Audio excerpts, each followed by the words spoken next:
दिल्ली के ओल्ड राजेंद्र नगर में दर्दनाक हादसा। यूपीएससी परीक्षा की तैयारी करने वाले कोचिंग इंस्टीट्यूट के बेसमेंट में भरा पानी, 2 छात्रा और एक छात्र की मौत। कोचिंग हादसे में जान गंवाने वाले छात्रों की हुई पहचान। नवीन डाल्विन, तानिया सोनी और श्रेया यादव की हुई मौत। श्रेया ने जून जुलाई में ही लिया था कोचिंग में एडमिशन। शनिवार शाम 7 बजे के करीब हुआ हादसा। बारिश के बीच इंस्टीट्यूट के बेसमेंट में अचानक से भरा पानी। फायर ब्रिगेड और एनडीआरएफ की टीम ने 6 घंटे तक चलाया रेस्क्यू ऑपरेशन। इंस्टीट्यूट के बेसमेंट में है लाइब्रेरी। हादसे के वक्त वहां 30 से 35 छात्र थे। शुरुआती जांच के मुताबिक पानी के दबाव में बेसमेंट में लगे कांच टूट गए। छात्रों को रस्सियों के सहारे रेस्क्यू किया गया। कोचिंग हादसे पर दिल्ली पुलिस का बयान ट्वीट कर लिखा, हादसा दुखद, रेस्क्यू ऑपरेशन खत्म हुआ, 3 शव बरामद किए गए, मामले में जांच जारी। दिल्ली में यूपीएससी कोचिंग सेंटर हादसे पर दिल्ली सरकार के खिलाफ छात्रों का प्रदर्शन। कोचिंग के बेसमेंट में पानी भरने से 3 छात्रों की भी हुई मौत।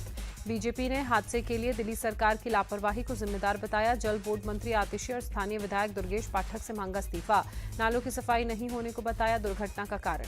हादसे के बाद स्थानीय लोगों का फूटा गुस्सा। लोगों ने एमसीडी और केजरीवाल सरकार के खिलाफ जमकर की नारेबाजी। बीजेपी सांसद बांसुरी स्वराज ने कहा, स्थानीय लोग 1 हफ्ते से नाले की सफाई की कर रहे थे मांग। दुर्गेश पाठक ने नहीं दिया इस ओर ध्यान। केजरीवाल सरकार मौत के लिए जिम्मेदार। दिल्ली की मंत्री आतिशी ने घटना की मजिस्ट्रेट जांच के आदेश दिए। 24 घंटे में रिपोर्ट देने को भी कहा। राज्यसभा सांसद स्वाति मालीवाल ने कहा, पटेल नगर में एक छात्र की करंट लगने से हुई थी मौत। दोनों घटनाओं की जिम्मेदारी तय होनी चाहिए।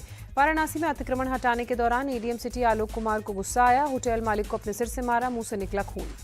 वाराणसी में अवैध रूप से बने बनारस कोठी और रिवर पैलेस होटल पर चला बुलडोजर।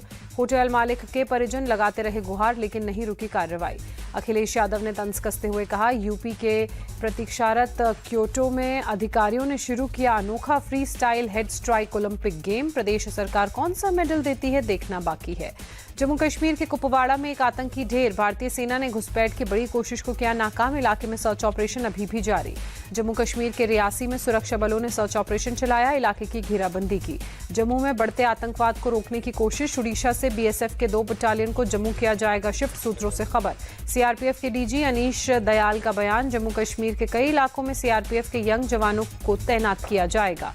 3 साल में नक्सलवाद को खत्म कर देंगे, सीआरपीएफ के डीजी अनीश दयाल का बयान। अंतर्राष्ट्रीय समुदाय से भारत के विदेश मंत्री की अपील, आतंकवाद के खिलाफ मजबूती से लड़ना जरूरी है। असम सरकार का बड़ा फैसला, राज्य के अधिकांश अग्निवीरों को असम पुलिस में शामिल करेंगे। कोल्हापुर में हुई भारी बारिश से आम जनजीवन प्रभावित। खतरे के निशान से ऊपर बह रही है पंचगंगा नदी। नदी के आसपास के इलाकों में पानी भरा। प्रशासन ने लोगों को सतर्क रहने की चेतावनी दी। गुरुग्राम में बीती शाम हुई तेज बारिश से बिगड़े हालात। कई इलाकों में जलभराव से लोगों की बड़ी परेशानी। जलभराव की वजह से सड़क यातायात प्रभावित। गलियों में पानी भरने से पैदल चलना मुश्किल। शिमला में हुई बारिश से मौसम हुआ सुहाना। लोगों को उमस भरी गर्मी से मिली राहत। मध्य प्रदेश के बेतवा में भारी बारिश का कहर। शहर के कई इलाकों में बाढ़ जैसे हालात। बाढ़ के पानी में डूबी सड़कें। कई मंदिरों में चारों तरफ बह रहा है पानी। कोल्हापुर में लगातार बारिश की वजह से बाढ़ जैसे हालात। सड़कें पानी में डूबी, कई इलाकों से संपर्क कटा। सड़क किनारे कई दुकानों में घुसा पानी। कई इलाकों में घुटनों तक भरा पानी। बारिश और बाढ़ की वजह से सड़क यातायात प्रभावित। लोगों का बाहर निकलना मुश्किल हुआ। गंगोत्री धाम में भागीरथ नदी का जलस्तर बढ़ा। शिवानंद कुटीर में घुसा पानी। साधु संतों को रेस्क्यू किया गया। भोपाल के कई इलाकों में भारी बारिश, जगह जगह जल जमाव। मुंबई के विक्रोली इलाके की एक सोसाइटी में घर में सिलेंडर ब्लास्ट हुआ। आग लगने से 2 लोग गंभीर रूप से घायल।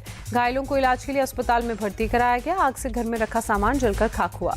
मैनपुरी में प्रशासन ने कार्रवाई की। अवैध अतिक्रमण पर बुलडोजर चलाकर कब्जा मुक्त कराया। ग्राम समाज की जमीन पर कुछ लोगों ने किया था अवैध रूप से कब्जा। बुलडोजर चलाकर कराया था खाली। गाजियाबाद के मुरादनगर में कावड़ियों की गुंडागर्दी। कावड़ में गाड़ी टच होने पर लाठी डंडों से हमला कर चालक को लगी चोट। हरिद्वार में कावड़ रूट की हो रही है विशेष निगरानी। ड्रोन और सीसीटीवी की ली जा रही है मदद। बलिया में खड़े ट्रक से टकराई स्कूल वैन। एक छात्र की मौत, 15 छात्र घायल। कड़ी सुरक्षा के बीच श्रीनगर के पंथा चौक बेस कैंप से अमरनाथ यात्रा के लिए एक और जत्था रवाना हुआ। अब तक करीब 4.5 लाख श्रद्धालु कर चुके हैं बाबा बर्फानी के दर्शन।